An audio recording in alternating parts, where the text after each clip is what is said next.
Praise the Lord. Hallelujah. Good morning. క్రీస్తునందు ప్రియులారా, ఈరోజు దేవుని వాగ్దానము యోహాను సువార్త 15వ అధ్యాయము 7వ వచనము. నా యందు మీరును మీ యందు నా మాటలను నిలిచియుండిన యెడల మీకేది ఇష్టమో అడుగుడి, అది మీకు అనుగ్రహింపబడును.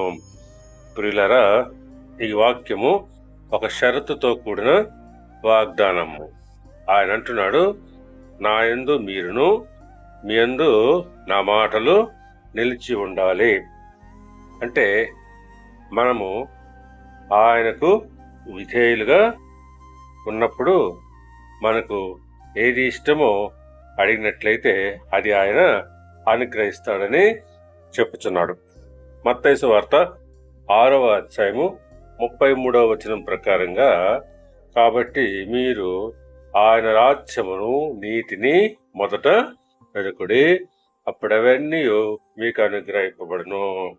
అవును, ముందుగా మనము ఆయన నీతిని రాజ్యంను వెతికే వారంగా ఉండాలి. అప్పుడు అవన్నీ అనగా మనకిష్టమైనవన్నీ ఆయన అనుగ్రహిస్తాడు.